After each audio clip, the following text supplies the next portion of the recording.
And hello and welcome to World Oregon's webinar with NPR's Frank Langfitt. We are thrilled to have him join us today live from the UK. Really a special program today, and we'll talk a little bit more about that. But just first, a few P's and Q's before we start today's event. A big welcome not only to those locally in Oregon, but from around the world, around the US, who are partners in the World Affairs Councils of America network.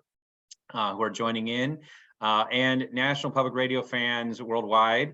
We are thrilled to have the support and partnership of Oregon Public Broadcasting. You might have heard that they mentioned this program on their air, and it's always great to partner with OPB. And if you're not already, I encourage you to partner with your local public radio station, whether you are zooming in from.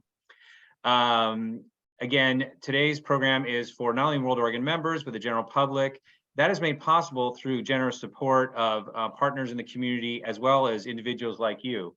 And just like to note that, it is a challenging time for nonprofits with the economy so uncertain, and to allow us to help present so many programs like these free or at low cost to the community, we ask, if you're able to, much like with public radio, to consider supporting us.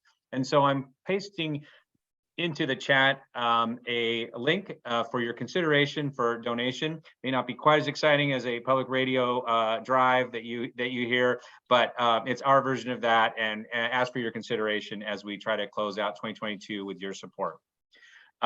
We do have one more virtual program coming up before we end 2022, and that is a really fascinating program with a longtime popular presenter here, Christopher McKnight Nichols. Used to be at the Oregon OSU at Oregon State University. He's now at the Ohio OSU, Ohio State University.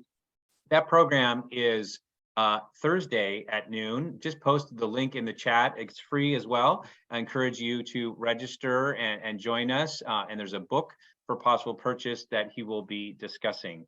We'll be picking up then in the new year with Great Decisions. We're thrilled that Great Decisions, in our partnership with the Foreign Policy Association in New York, will be returning in person with a virtual option through our great partnership with Portland State University. Posted that link in the chat. Series of 8 talks. Encourage you to join us in person starting in mid-January. Again, a huge thanks to all those who are joining us and have partnered to make this program possible, including one of our board members who actually got a chance to meet Frank on a trip to London. And it is London and the UK that we turn our focus to now. Many of you will recognize his voice from reports not only in the UK, but in Europe and Ukraine, around China, and a whole host of other topics, which we can get into in the Q&A. And first, he's going to dive into a presentation here regarding London and the challenges the UK post-Brexit, and with the Ukraine being invaded by Russia, and all the other challenges afoot. So we are thrilled to have him here. Again, he's a very talented and very experienced NPR correspondent. Without any further ado, Frank, thanks so much for joining us today. Well, Derek, thanks very much for the introduction. Very kind words. I appreciate it. And it's great to be here. I wish I could be in Portland. It's a very busy time, unfortunately, here in the United Kingdom, which I'll talk a little bit about. But the sort of work that organizations like World Oregon do are really, really important, I think, in the United States. It is a very complex and increasingly dangerous and challenging environment for the United States and other Western democracies. And the kind of work that World Oregon does to explain the world as best we can, especially as it moves and evolves, I think it's just a great opportunity, and also really great for the community in Oregon. This is also personal for me. I wish I could be there. I have ties to Portland. My uncle and godfather, his name is Frank Langfitt as well. He used to live in Lake Oswego. I was out there a number of years ago for his 100th birthday. He's passed away, unfortunately. And one of your members, Frank, the third, is a prominent attorney and of course, a member of the club. And Randy Miller, a past president, he invited me to cocktails a few years ago at the Shard, our tallest skyscraper here in London, and I had a lovely time getting to know Randy. And I'm going to talk just for a little while today, maybe for 10 or 15 minutes, and kind of set the stage for what we have seen in the United Kingdom over a number of years here. I got here back in, let's see if I've got this correct. I got here back in 2016. And if you would remember, the United Kingdom for a long time was a very reliable place politically. Not a lot of surprises, fairly lowercase c conservative government. And I was here about a week and all of that began to change. And that really started with the Brexit vote. And what we saw was a decision by 52% of the country to leave the European Union after decades and break off an economic relationship that had been in many ways very beneficial with this enormous consumer market across the English Channel. What transpired and what we've seen in the last 6 years or so has been, to be honest, intermittent political chaos. I've covered 5 prime ministers in 6 years. I never imagined that's what I was stepping into when I arrived in London. And it's interesting because when I first started covering this beat, I can remember when they would take the podium out in front of number 10 Downing Street, it would be like an exciting moment, like something big is happening. And these days you get quite used to it because in the last 4 or 5 months, we've had 3 prime ministers. So we're used to seeing the podium come out. What we found in 2020, of course, is COVID was hit very hard here. And more than 200,000 people in the United Kingdom, the highest death toll in Europe. 200,000 people, more than 200,000 died. And this is just a wall. I've spent time in front of this wall. It's across from Parliament. It's on the Thames. And basically what people come down is they write notes to family members and friends who died.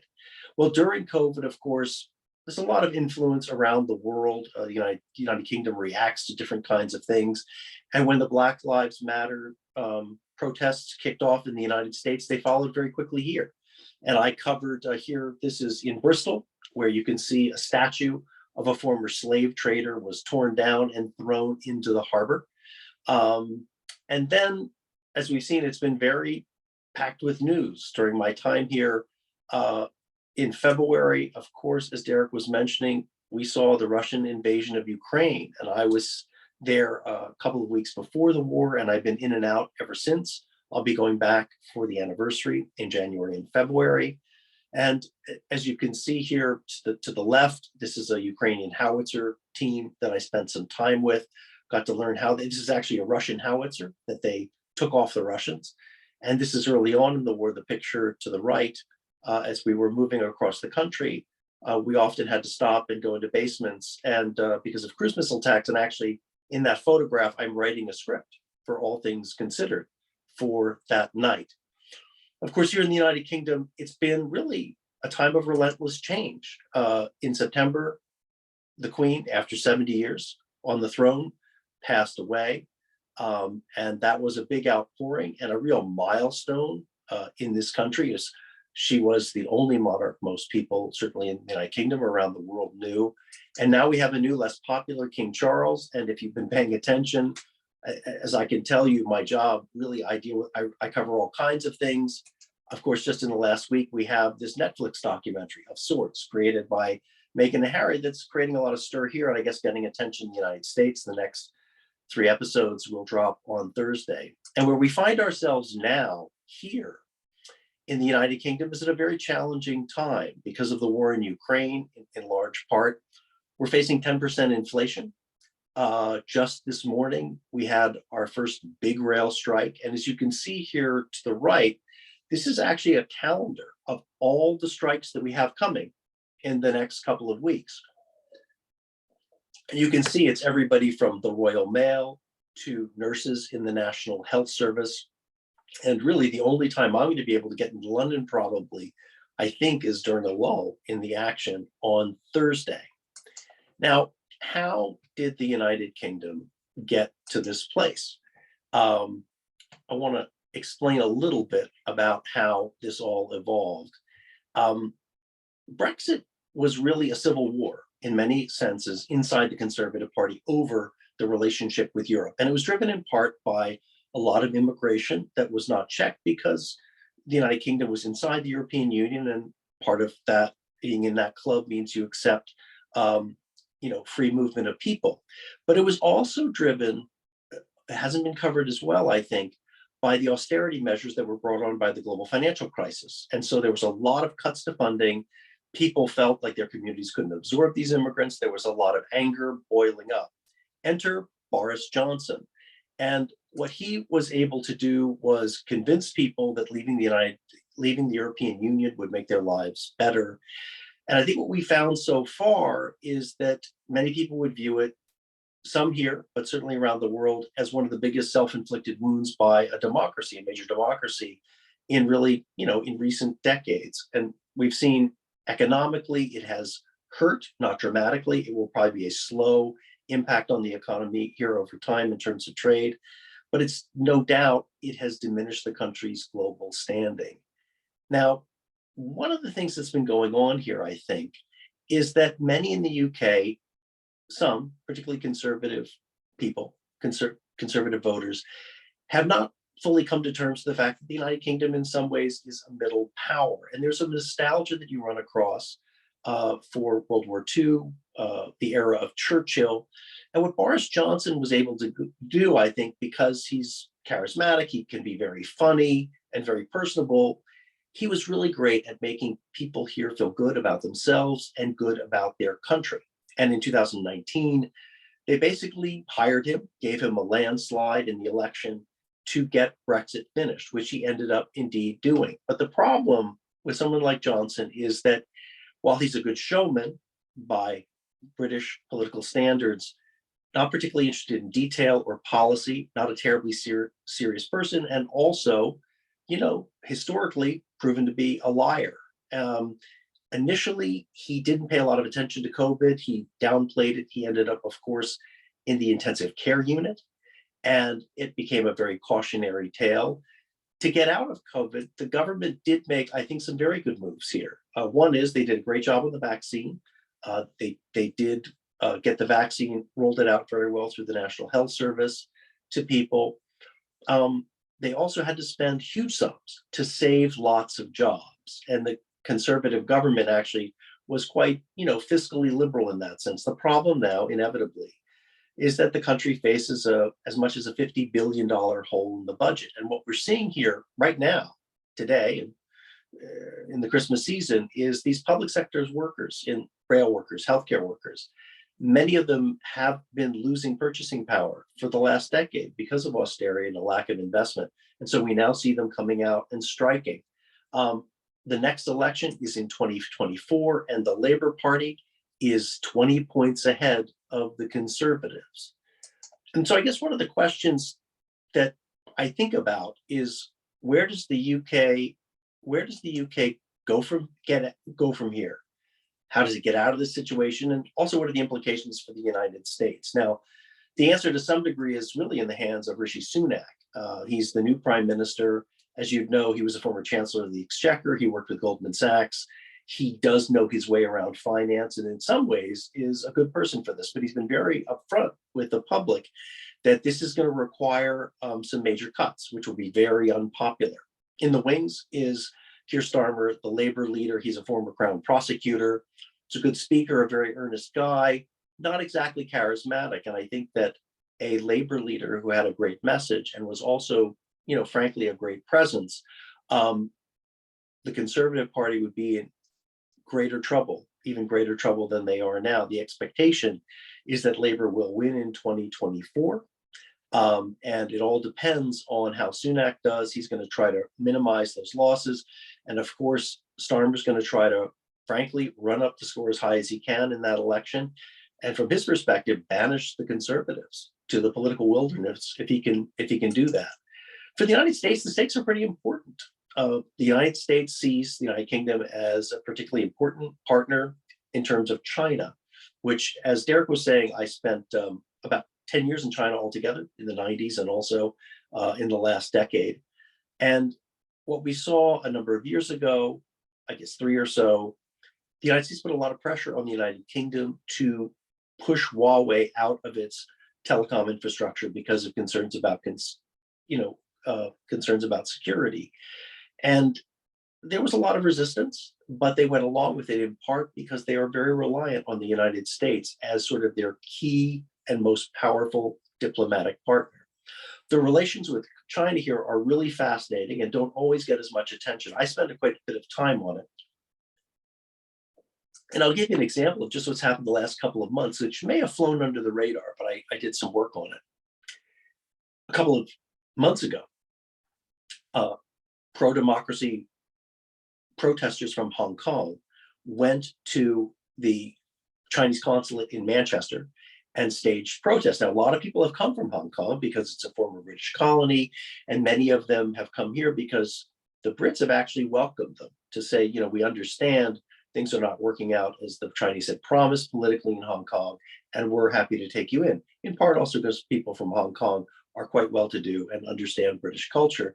But what we found there was a melee, in part started by the consul general in Manchester, and they ended up dragging in one of the protesters, as you can see, to some degree beating him inside the consular grounds. And there's a British police officer you can see who's about to go in and try to pull him out. This happened, I mean, I say it might have been 2 months ago. There's video on all of it. The British government has taken no action against anybody who was involved. And there was a lot of frustration. People here felt, you know, because the United Kingdom is vulnerable financially now, it has some economic problems, it wants to continue to have as good a relationship as it can economically with China, because it is, after all, the second largest economy in the world. Another example, though, more recently was very, very interesting and somewhat surprising. This was a couple of weeks ago, and the Chinese government had spent $300 million, more than that, to buy the Old Royal Mint, which is across from the Tower of London. And they plan to turn it into the largest embassy in all of the United Kingdom. Well, the decision on this actually came down to the local councillors, the local officials, elected officials. And so I decided to go to the meeting where they were going to make a decision. And there was fair bit of protest. People saying you shouldn't support this because of China's human rights record. I met Uyghurs out front, as you can see here in this photograph, who were protesting because they are obviously unhappy with what the Chinese government has done in terms of, you know, incarcerating up to 1 million Uyghurs in recent years in Xinjiang in the far west of China. And in the end, what was fascinating, about 10:30 at night, the council actually decided to reject the Chinese embassy, which I'm sure made the Chinese government very angry. But it was a sign of how the politics, the global politics of this can play out locally. About 40% of the people in Tower Hamlets, this little borough in London, are Muslim. And this was a case where there was pressure. You know, why would you open a Chinese embassy as this big building in our borough? The other place where I think that the United Kingdom has played a really important role is in Ukraine. And they've been out in front from the beginning, probably arguably the strongest partner of the United States in helping to train Ukrainian soldiers, which is incredibly important. A lot of Ukrainian soldiers that I spend time with and that I know were not soldiers before the war. They were software developers. They would run construction companies, and they developed their skills, but it's very hard to fight a land war like this without a lot of experience and background. And so a couple of months ago, I went out to these area, actually very close to Stonehenge. You have to pass Stonehenge to get there, to watch British soldiers training Ukrainian troops and using 50 caliber machine gun, and also showing them how to be able to identify in the field different kinds of Russian armor. The other place where the UK has been extremely important is with weaponry.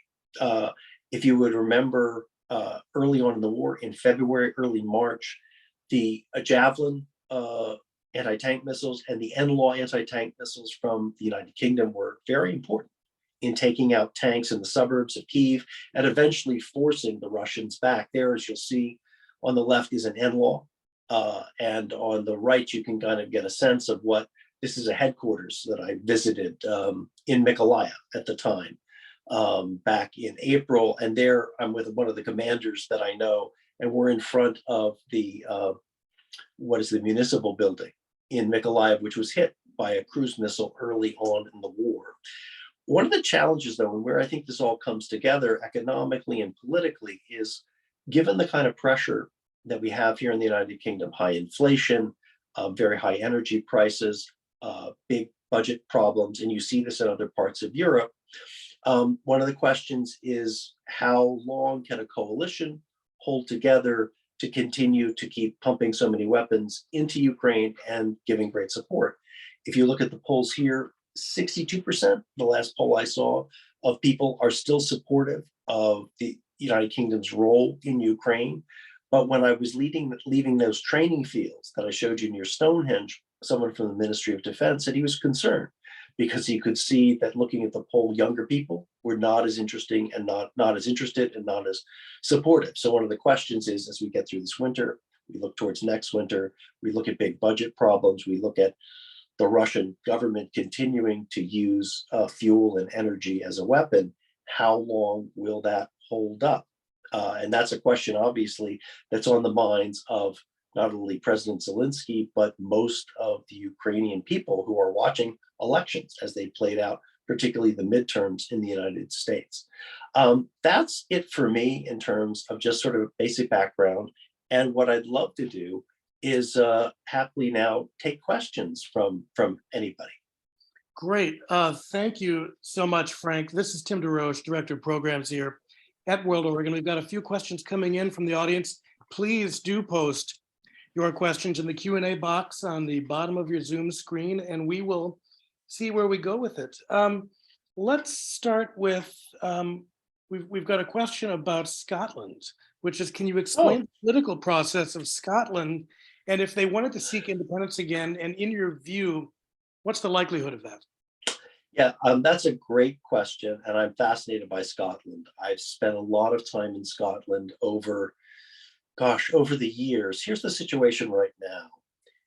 The Scottish government, which is run by the Scottish National Party, which is a pro-independence party, would like to hold a referendum. They cannot do so based on a court ruling recently without the agreement of the British government, Rishi Sunak, basically, and the parliament. They're not going to give it. The last thing they need with all of these problems and a war in Europe is a Scotland that is drifting away. So what Scotland has said is, in the next election, 2024, they're going to run on an explicit manifesto of independence, which they've kind of done in the past. And then what they'll try to argue is, if they win big, if the Scottish National Party wins very big, they'll say this is effectively, a sign that we want a referendum and you have to give it to us. I've watched the polling on Scotland for years, and there was a period a couple of years ago where it was as high as 58%, it was unprecedented, in favor of independence. But Brexit was a really interesting double-edged sword. Brexit really upset the Scots because they felt yanked out of Europe, and they feel very European, culturally very European, very different than the English, who feel very much of the United Kingdom.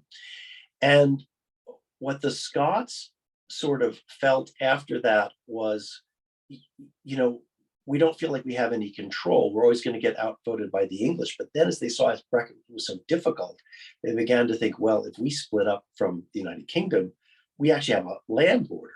This is going to be really, really hard. And so you saw the numbers begin to dip.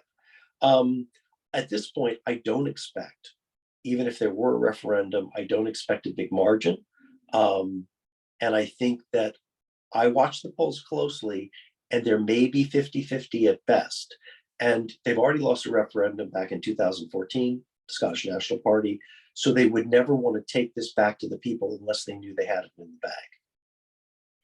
Well, so in terms of other areas there, what about Northern Ireland and the border with Ireland and the EU? What is the latest on that?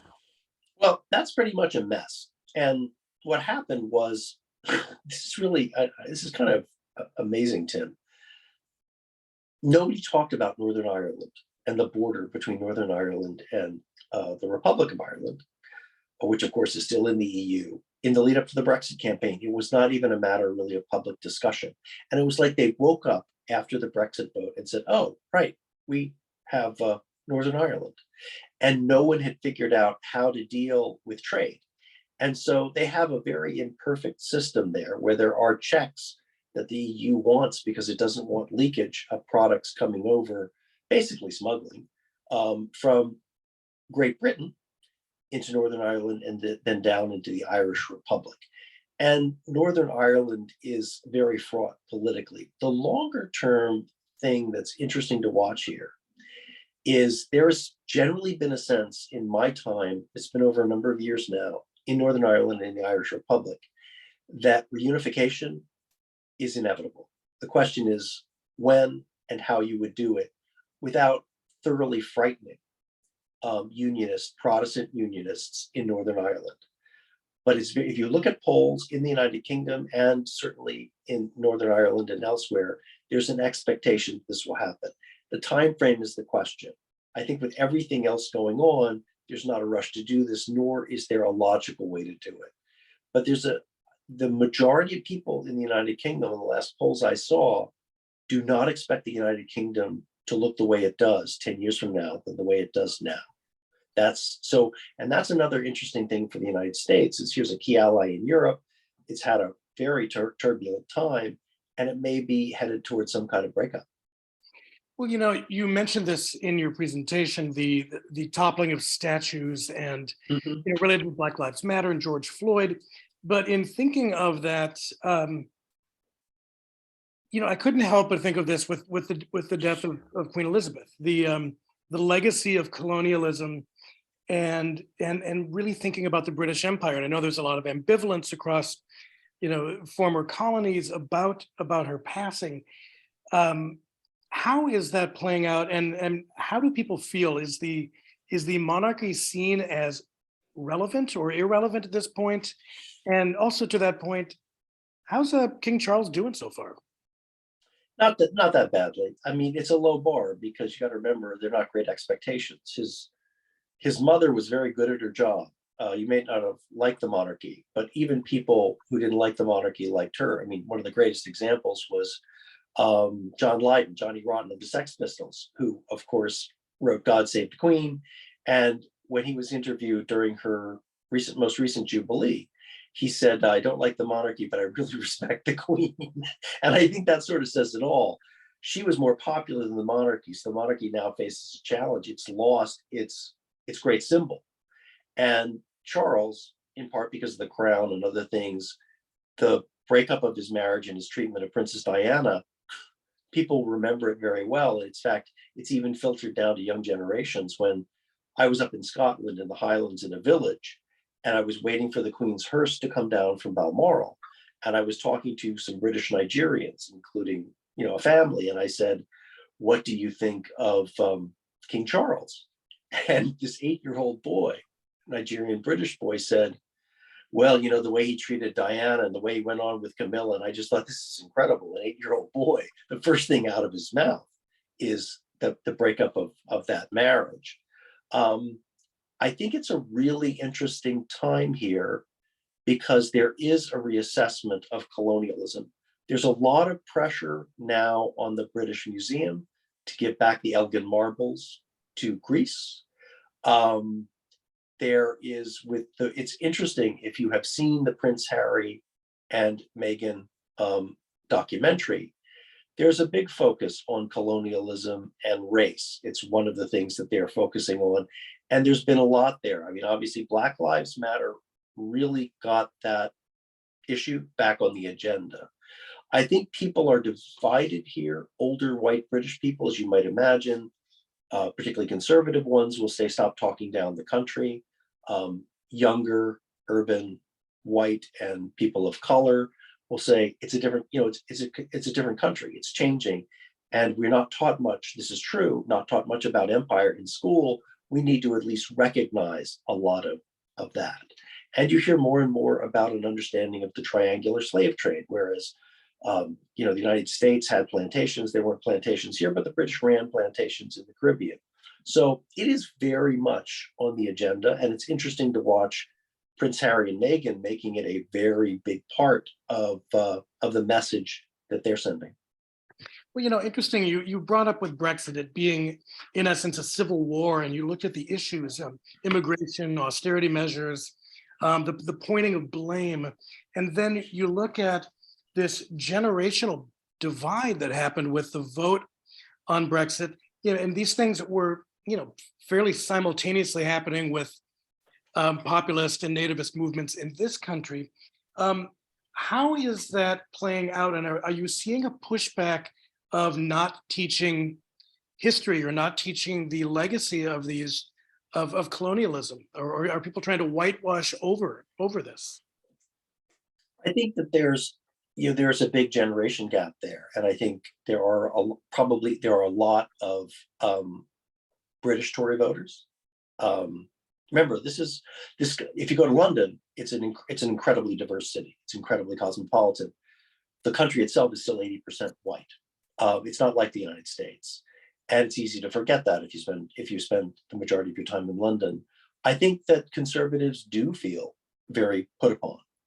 They don't like it. They feel like it's putting their country down, and I think it's also a culture war that is helpful for the Conservative Party. They play up to it because it drives their voters out. So it's also very political as well. And you see this would not be the only country in which you see that those kinds of tactics that can be very helpful for for conservative parties. In terms of the generation, I'd just like to give a brief anecdote because it's really telling about what happened in 2016. Our next door neighbors are Tory voters. Their daughter, they told her that she should vote for Brexit. Their daughter's 21 years old. And she planned and wanted to live and work in Italy. And they persuaded her that, the European Union wasn't worth it and the United Kingdom was pouring way too much money. So she voted for Brexit. She then went to Italy. She had a job in fashion and she lost her visa. And she came home, frankly, very angry with her parents. But she also was misled by the Conservative Party Brexit campaign. But that happens, that kind of division has happened in families across the country. So you've talked about the impending strikes, and I'm curious, what is your sense of the public mood regarding the strikes? Are they generally supportive or not? Are they more supportive of some unions but not others? I mean, will the Labor Party really win big, or will what they're working on just wane or move to the margins when the next election is held? Yeah, I don't have a sense right now. The big rail strike just started today, and we're going to go out and do some interviewing tomorrow. We're going to do something probably on All Things Considered, a morning edition on Thursday. So I still need to talk to some people. I suspect the fact that this is happening in the lead up to Christmas is really probably not very popular. It's a way to put pressure, obviously, on the government to negotiate. The government's talking about 4 to 5% raises. These are, some of these unions feel like they've been losing purchasing power for many, many years. They want a lot more. If it goes on towards Christmas, I think there'll be a lot of anger. We've gone through 1 or 2 Christmases in this country, as people did in the United States, or parts of the United States, where people didn't go out, stayed home, didn't see family. So London right now is all lit up with Christmas lights. It looks terrific.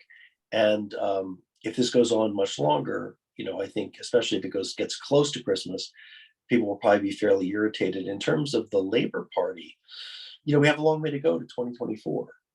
And I'm not persuaded necessarily that I've seen a real winning message from the Labor Party yet.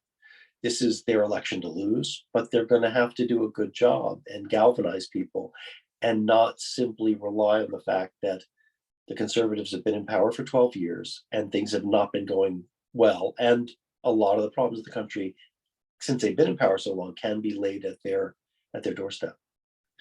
So has the UK been at all successful in establishing free trade agreements since Brexit? And more specifically, though, what are the prospects of a UK bilateral trade deal with the US, something that is surely a priority for both London and Washington? They have gotten some free trade agreements, but I don't think they've been smaller, and nothing comes close to making up the relationship with the European Union. I mean, it's, the European Union is an enormous economy. And so while they will tout those, they just don't come close to making up for the losses. In terms of the United States, Joe Biden, of course, is of Irish descent. He has very strong feelings about Northern Ireland. He does not like the way that the British government has been handling that, the way that, from the perspective certainly of Brussels, the EU, that they reneged on the deal, which they did. They promised they would do things and they didn't, they've been fighting it now for a number of years, ever since Brexit actually happened. I don't get a sense that there is likely to be any sort of deal between the UK and the US anytime soon. And because there are not a lot of barriers to trade between the two countries, I mean, they're close. The benefits would not be that great. It really would be more of a political symbol that the Conservative Party would use to say, look, we got a free trade deal with the Americans and it's going to help us a lot. But it would really be more symbolically important rather than material or economically important to the country.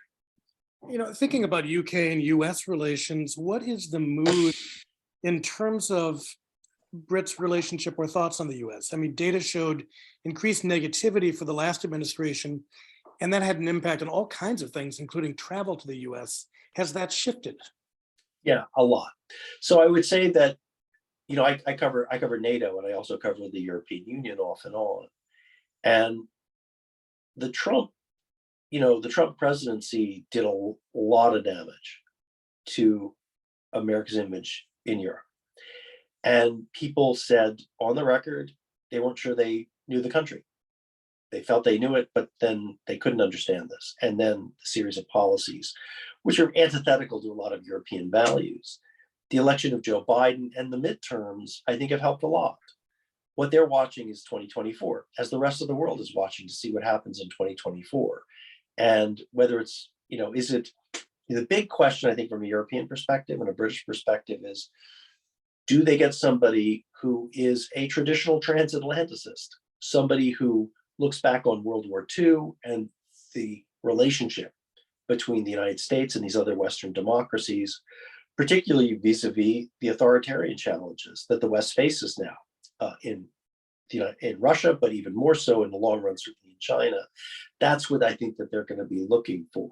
I think the jury is still out here. They were pleased that Biden, and he is a classic transatlanticist, obviously, and they were, I think, encouraged by the midterms, but they felt really burned in 2016. But generally, feeling towards the United States and towards the U.S. government has improved a lot in the last several years. Certainly from our Barco Lounger perspective, the sort of Churchill light populism of Boris Johnson, I think, had a similar effect on the UK as we feel the previous administration did for the US. Is that something that they can move past? And where, is that softening? That's a good question. I mean, Boris Johnson is, he's no longer prime minister, and he was drummed out by his own party, primarily, to be perfectly candid, because of character issues. He lied about, everybody in his party knew he had a tendency to lie. But when he started lying about holding parties, when his own government said you couldn't hold them, that really offended people. And that also had a lot of members of parliament in his party afraid for their own jobs. And that's why ultimately they got rid of him. I don't think you have in Rishi Sunak that kind of, although he is very British, culturally very, very British, but I don't think you have that kind of populist, you don't have anybody on either side of, the House of Commons who has that kind of populist touch and frankly, that ability as a stump speaker and campaigner. So I think that will recede to some degree. That said, you do have, as in the United States, you have a more nationalistic far right of the party, and you also have on the left a much more progressive side on labor and just to the left in general in this country. And they tend to, as in the States, they can kind of, they can dominate the conversation, national conversation. They can bait each other. They can get a lot of headlines.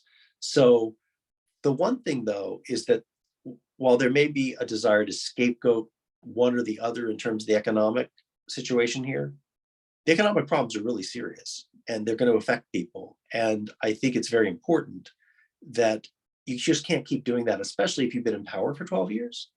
You're going to have to address those problems and begin to solve them. And they're going to be tough decisions about what gets funded and what doesn't get funded.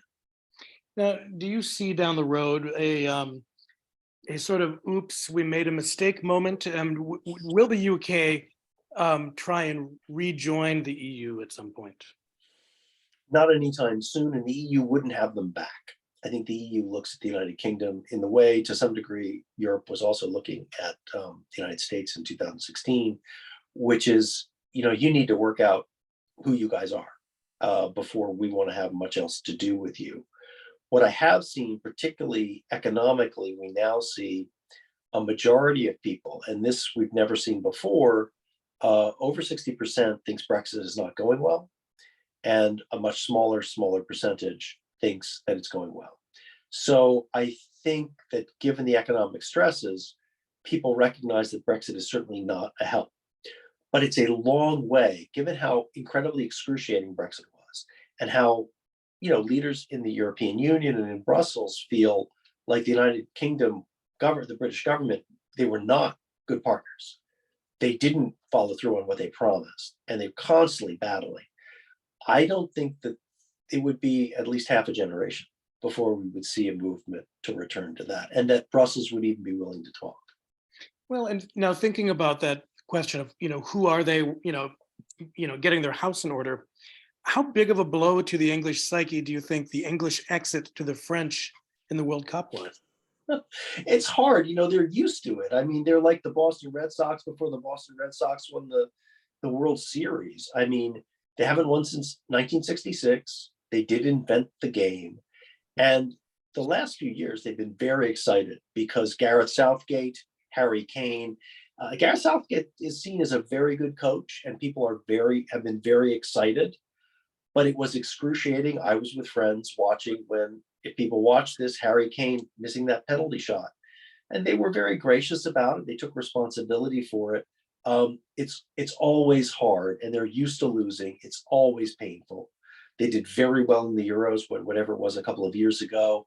And I think losing to the French, it's, obviously it's a natural historical rivalry. That said, the French are great. They admire that the French team is so good. And my colleague Eleanor Beardsley has done some stories on this. Also, the French team is fascinating because it includes so many people whose families are not originally from France. They're from African nations and former colonies and stuff like that. And that's been very interesting as that's played out in France.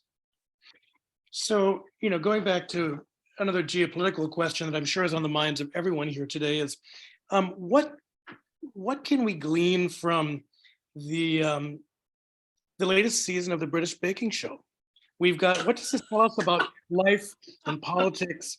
I mean, we see 4 finalists who are all finalists of color coming from, whose families came from different countries originally. And looking at the arc of the British Baking Show, I'm curious, does it tell us anything about the opportunities and the challenges that the UK has been experiencing over the years of the show? I'm afraid that you've exhausted, or at least in this area, you've exhausted my knowledge of British pop culture, because I do not watch the British Baking Show, which is probably, to my detriment. As in the United States, there's a real, and I mean, they had Black Lives Matter protests. It was an issue here. They have had a very big stop and frisk problem here that's grossly disproportionate in terms of the targeting of people of color, particularly Black British. And I think what you're seeing on the British Baking Show is what you would expect, which is to try to open things up to a lot of other people. In the United Kingdom, they face there is the question of what does it mean to be British? That's a matter of debate. Even if people won't say it publicly, there are a lot of white British who think if you're British, you're kind of white. And you may have heard, and this might have been covered, people have followed it. There was a couple of weeks ago at Buckingham Palace, it was Prince William's, his godmother was talking to a charity worker whose family was originally from the Caribbean, and she kept asking, "Where are you from?" and pressed her, and she went public on Twitter.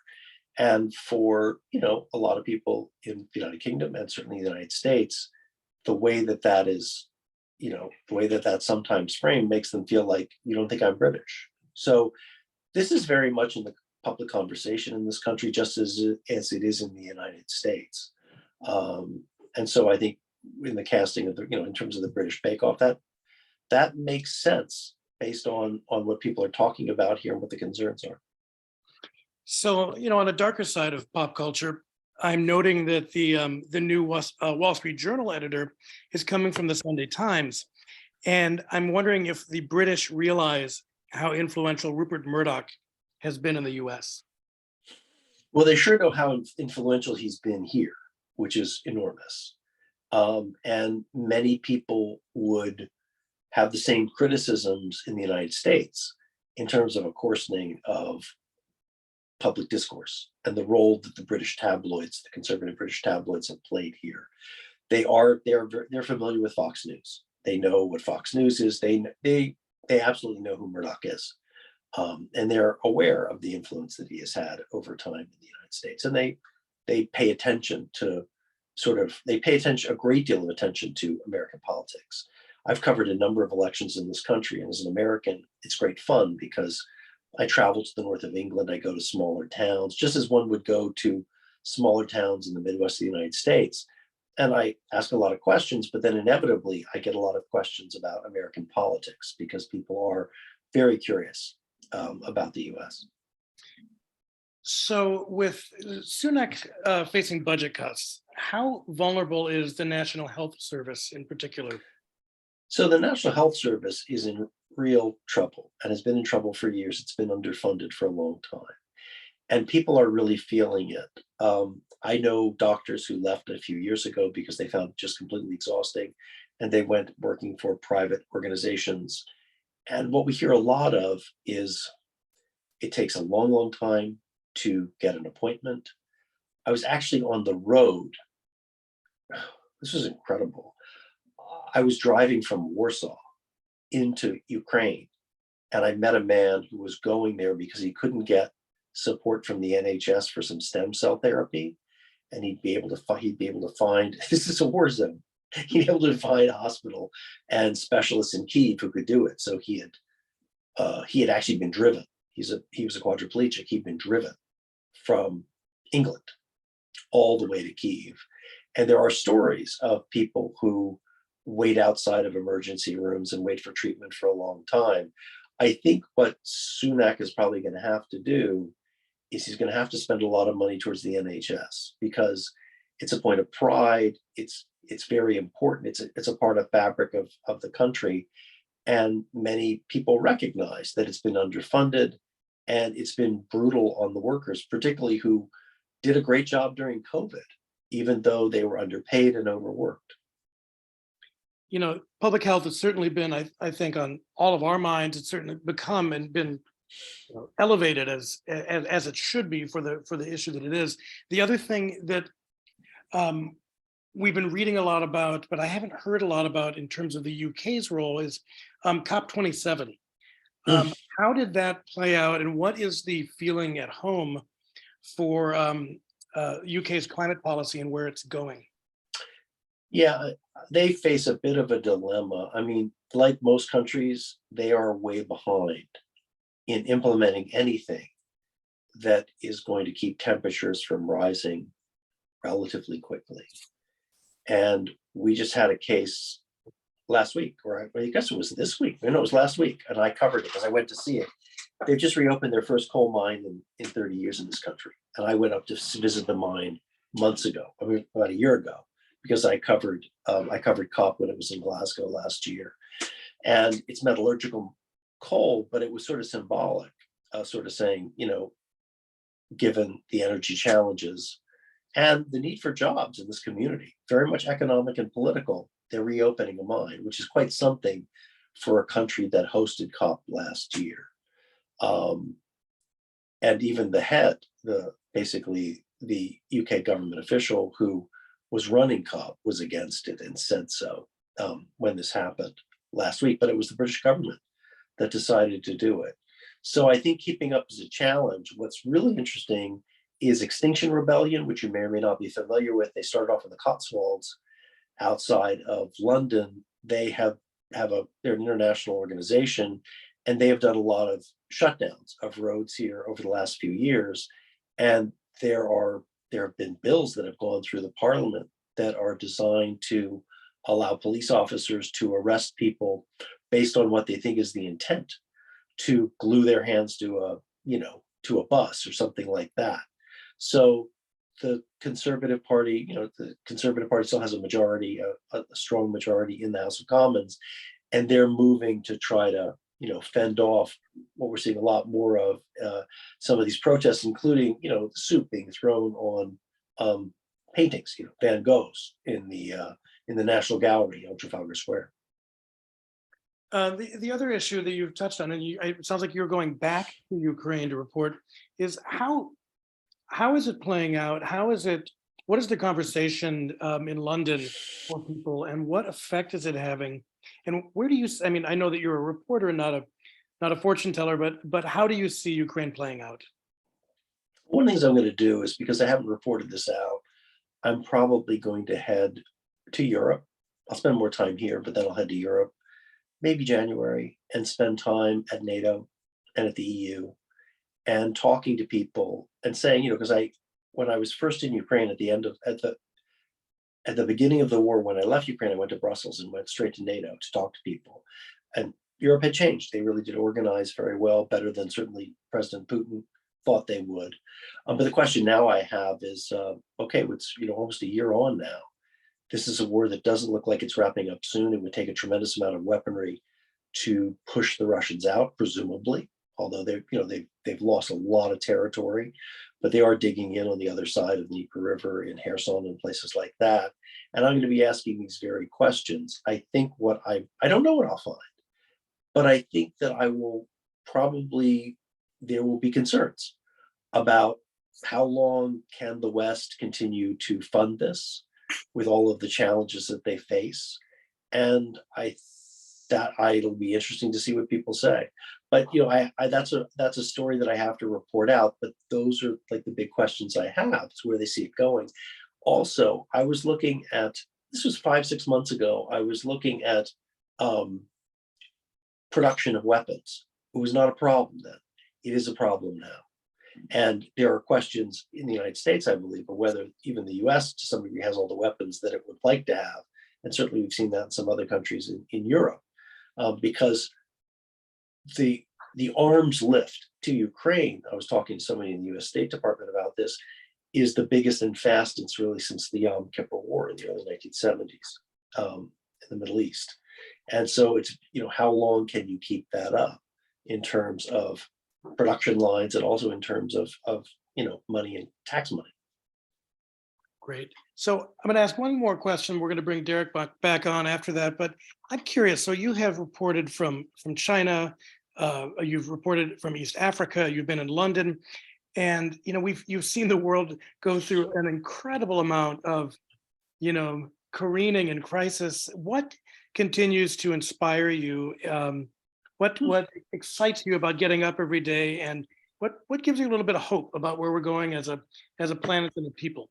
Well, I'll give you 2 examples. Okay, when I was in Ukraine in the lead up to the war,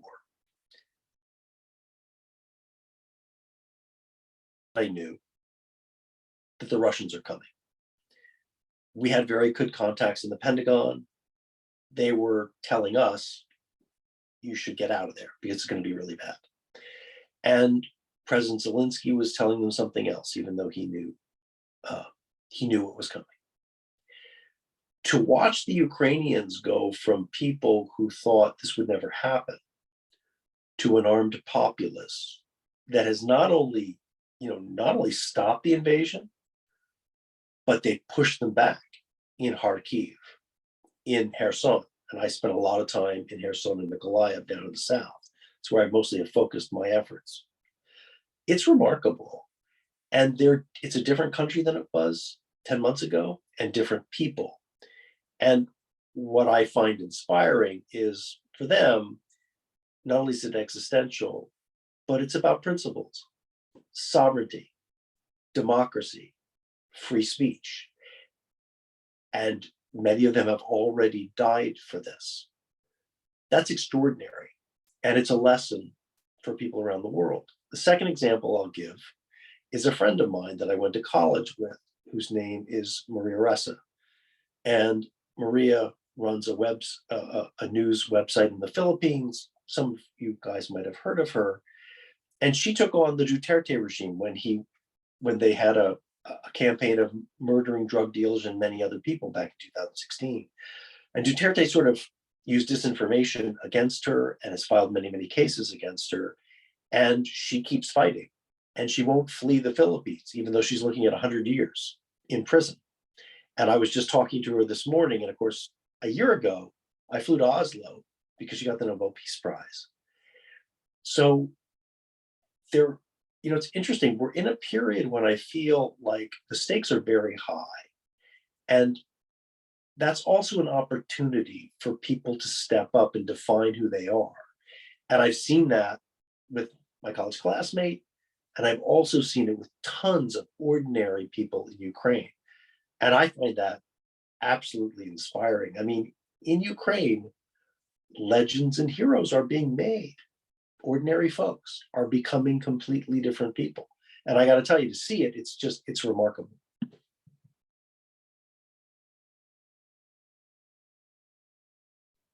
Oops.